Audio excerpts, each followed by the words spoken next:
What's up? This is going to be a quick unboxing video for the Boost Mobile ZTE Warp Elite. So, there's a first look at the phone, the box. Pretty standard Boost Mobile stuff. Size is kind of gigantic. Here it is next to the LG Volt. It's about, I don't know, an inch taller and quarter inch wider. Alright, let me open this up real quick. I've already torn the seal, so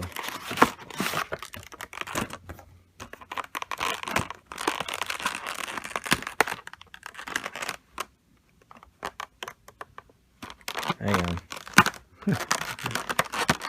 Okay, there we go. Charger, pretty standard USB cord. Get started guide, important information for the ZTE Warp Elite, whatever. Little tool for taking out the slot that holds the SIM card. Looks just like the one that comes with iPhone, I think. Alright, there she is, the back of it. Anyway, get it out of here. Alright, looks beautiful.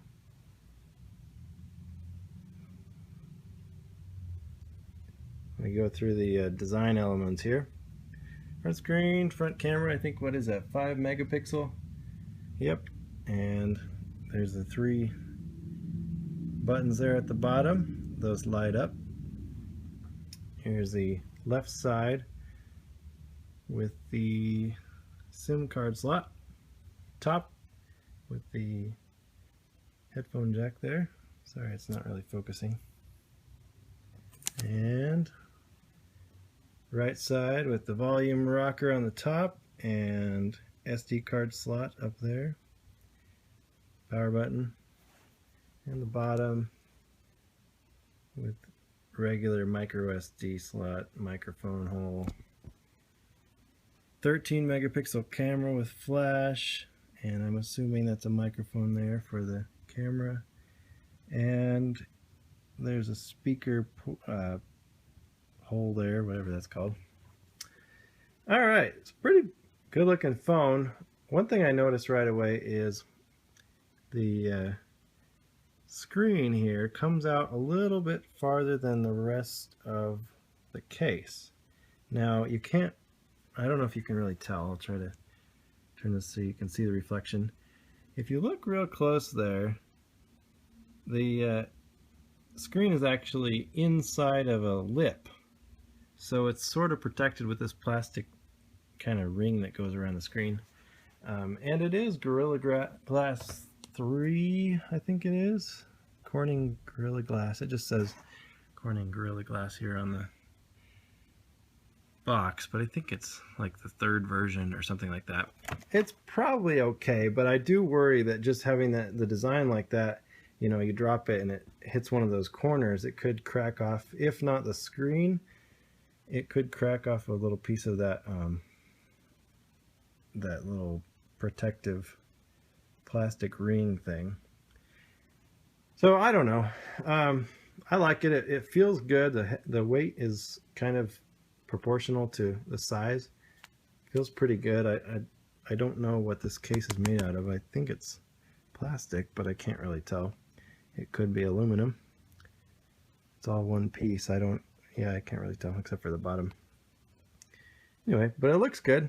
I like the gold trim right here. You can kind of see. I think that looks good. I kind of wish they would have done this ZTE in gold, but whatever, it's okay. Let me turn this thing on and I'll be right back. Okay, so here she is all booted up. And looks beautiful. This is what it looks like when you first start it up. It's going to ask you to download an update. Just go ahead and do that and it'll restart. Looks pretty quick. You can see that those 3 buttons there, well, not really buttons, but touch capacitive buttons, light up when you touch the screen or touch them, which is kind of cool. I don't know how I feel about that blue color mixed with the gold. I don't know how it matches. I think I would have preferred like an orange or something, but whatever. I didn't design it. Yeah, it seems pretty quick running, you know, just the standard launcher that comes with it. Usually I download another launcher just so I can make it look a little better, but I don't mind this. This is basically stock Lollipop. It's a little bit different with the keyboard. It's got a the swipe keyboard, which I'll show you here. Let me pull up a. See, there's a swipe keyboard there, and I don't know if they did this on purpose after the swipe keyboard, or if that's the standard stock keyboard theme. But if you go to the phone, it's got, oh, never mind. I pulled up the number pad earlier, but it was to input a pin, so it had the same look as the swipe keyboard, but that must have been just because it was the swipe keyboard. So never mind. I was going to show you how the number pad looked just like the swipe keyboard, but it doesn't. Anyway, I want to run some different apps on here just so you can kind of see the speed, and let's go with Google Maps. Turn off the satellite. It's pretty responsive. I'm used to my LG Volt, and that thing is just slow as hell. Let me pull up oops.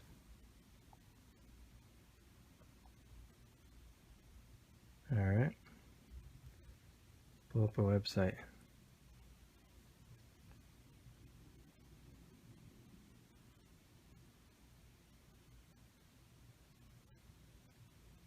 Now, the speed of the internet is just kind of dependent on my Wi-Fi signal. I don't have this set up yet with Boost Mobile, so I can't really show you the speed of their service, and it wouldn't really matter anyway because this is probably different than what your speed at home is going to be. But so far I'm pretty happy. I played I downloaded a racing game for a while, and a 3D racing game, and it was pretty quick. I mean, I didn't have any lag on the gameplay. It took a while to boot up, but that's probably just because it was such a, you know, an intensive game. But so far, just running, you know, the standard apps and launcher and the system UI, everything is as responsive as you would expect from a high-end phone. And this is only, you know, this is a low-end phone at $179. So I'm super happy. I think you know, I was kind of debating whether or not I wanted to get this, just because, you know, who's ever heard of ZTE? And even if you have heard of ZTE, a lot of their old phones are kind of crap, at least based off of the reviews that I was reading. But so far, this is not bad. I was Googling Trump. Can't get over this guy. Trump and Lady Gaga. Now you know too much about me. Anyway, let me pull up one of Lady Gaga's songs so that you can be as embarrassed for me as I am.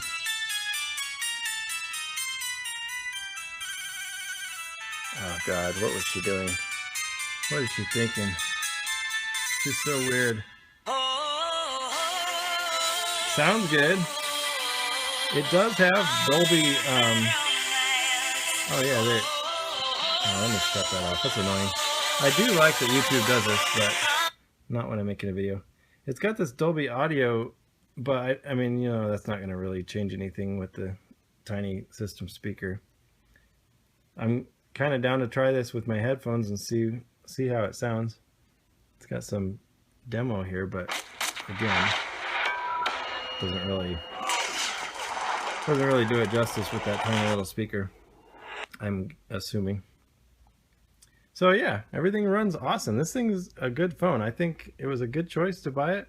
I would recommend it so far. I have had no complaints. Let me pull up the camera app real quick so you can see. I mean, it's gonna kind of be difficult to show you because we're going through the iPhone camera that I'm recording this with.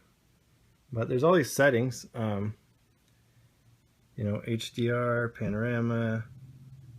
Let me show you a panorama one just so I can show you how this works. There we go.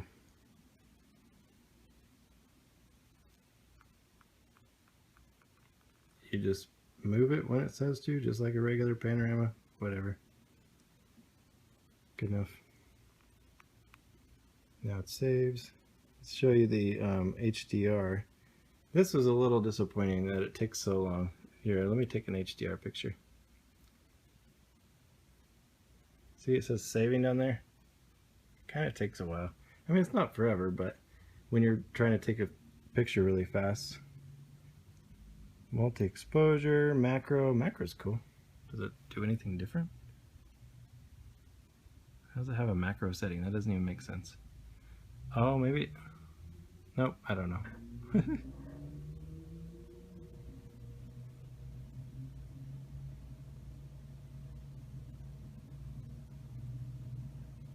Yeah, I don't know. Anyway, so far it's a pretty quick camera. Let me turn it on to just auto. Oops. There you go. You know, just that fast. You can just sit here and take pictures and there's no delay or anything. So yeah, anyway, pretty happy with it. I'm sorry this is kind of a terrible unboxing video because I've never done this before. I just was frustrated because there weren't any of these unboxing videos yet and I didn't know if this was any good, so I figured, well, heck, I'll just make a video real quick and show you what my first thoughts were just as an average user. And I'm used to the LG Volt. I've got Virgin Mobile right now, but I'm planning on switching to Boost just because, mostly because of this phone, but also their $45 plan, which is what I'm on with Virgin. $45 plan gives you 2 gigabytes more of data than Virgin Mobile does. Virgin Mobile used to give you 2 gigabytes, and I got a text message recently saying that they were going to upgrade me to 3. So I don't know if that's everybody or what, but whatever the case, it's 3 gigabytes for 45 bucks a month, and that's 5 gigabytes for 45 bucks a month. So they're both on the same network, on Sprint network. I can't imagine that either one would have worse service than the other one.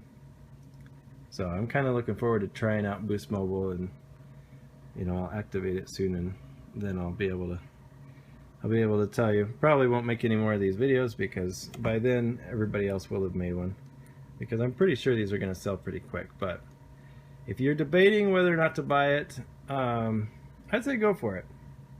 You know, I mean, it is what it is, and it's better than if you're looking at it online and you're like, man, I hope that phone's good, go ahead and get it, because it is. It's a good phone. It's not an iPhone, but that's not obviously not what you're looking for. If you're looking in the $179 price range, this is as good as you're gonna get. I mean, really, this is seriously as good as I've ever seen a phone of that price, in that price range. It is a bit big.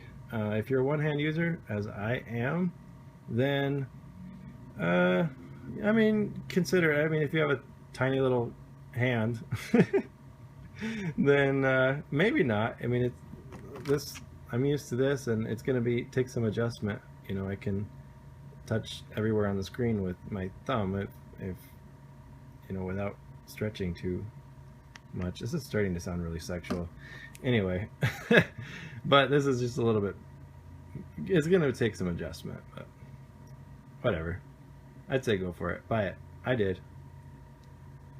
All right, thanks.